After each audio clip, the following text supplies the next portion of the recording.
Hey there, I'm Julie Broad with Revenue.com, and today I want to help you raise money for your real estate deals.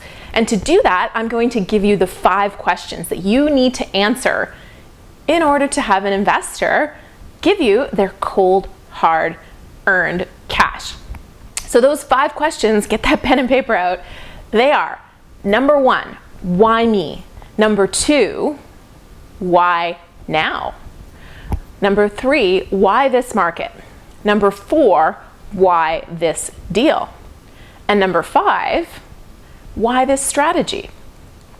Now there's some key elements under each of those questions that you need to answer. And you also need to know that I'm not encouraging you to memorize a script to answer each of those 5 questions, because the other person you're talking to doesn't have the same script. So if they don't ask you the questions they're supposed to ask you or follow the format that you've practiced to follow, then you're going to be all messed up. So I recommend you really just get comfortable with key points that you want to cover and know that those generally are the 5 key areas that you're going to have to discuss, so somebody has a comfort level in what you're doing. Now, the key point, and the point that a lot of people mess up, is they memorize bullet points of facts and then they regurgitate them. And you know, it's not horrible, but it's not a very engaging or a very influential way to communicate. So let me just kind of give you an example from a client that I was working with yesterday, although I'm going to make up neighborhoods for the sake of protecting the hard research that she's spent most of the year doing in the city of Toronto. So basically, she got on the phone with me to practice this, because that's one thing we spend a lot of time helping our coaching clients do, is refine their 5 whys. So she was working on these elements, and one of the things was, why this area? Why this market? And so she was basically talking about, I'm going to call it Albert area, and how she has picked Albert area after a year. And so she went on to tell me there's 450,000 people working in downtown Toronto, and they have high-paying jobs in financial industry, healthcare, professionals, and professional services. And those are good tenants because they have high-paying jobs. This area is also mostly houses, whereas a lot of areas in Toronto are now totally condos. And she also said that it's a 12-minute subway ride to downtown, so it's really easy commute for people. And I can't remember if there was something about the schools as well, but it was a good family neighborhood.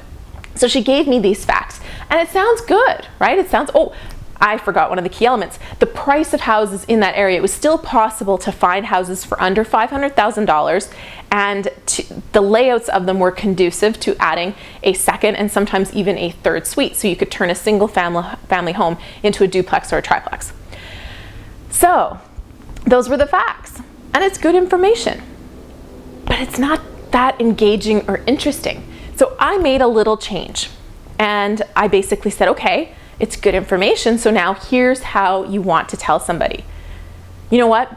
I have spent all year finding the perfect area for investment, and for part of the year I was really excited about Lulu Town and Francescaville because those 2 areas had the house layouts, they're close to schools, they had good transportation, and I really thought that I would be able to attract good quality tenants to those areas. But I wasn't satisfied with the price of homes. I didn't feel like there was enough opportunity there with the price of home that I wanted to buy and to be able to add suites. So I kept digging, and I've dug, and I've put hours, and I've spent my Saturdays going into these areas, and I finally found Albert Town, or whatever I called it, Albert area.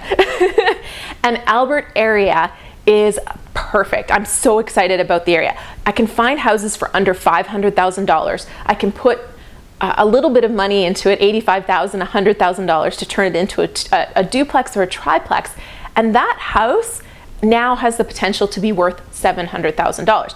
But I won't go too far into the numbers. I want to tell you about this area and why it's so cool, because it's a 12-minute subway ride to downtown. There's people commuting an hour, 2 hours into downtown Toronto for work, and these folks, they can live in a house, not a condo, which is what a lot of people want, a lot of professionals want, and they've only got a 12-minute commute. the areas, the sub-pockets of Toronto always get discovered. So I'm certain there isn't that much time to act on this area, because it won't be too long before people realize that there's still houses for under $500,000 that we can make a lot of money on. So I'm pumped about this area. And then she still has more information to convey, but she's gonna stop, right? You're not gonna do your whole spiel. She's gonna stop there and see if they have questions, comments, and then she'll engage a little bit more, maybe ask them if they're familiar with the area, and go from there. So it is a conversation. You don't want to get too enthusiastic and get too carried away and talk too much, but you also really want to turn it into a bit of a story. So I tried to turn it into a story of how she found the area. And I haven't even got into the fact that she has a killer team that knows this area, that has insider access to City of Toronto information, and a few other key details, which she would then work into the rest of the conversation. Whew, it's a big subject and something I love working on. I love taking the facts that people have and helping them create an influential and impactful story from them that will help you raise money. But for now, start thinking about your answers to those 5 whys so that you can start crafting your own stories and creating your own conversations to raise money for your real estate deals. All right, if you've got questions, you can post a reply in this YouTube video. Give it a thumbs up if you like it and you want more, because that makes me happy and tells me that you want me to keep spending time shooting these videos. You can also reach out to me on Twitter at Revenue. Love it when people say hello on Twitter. All right, see you next time.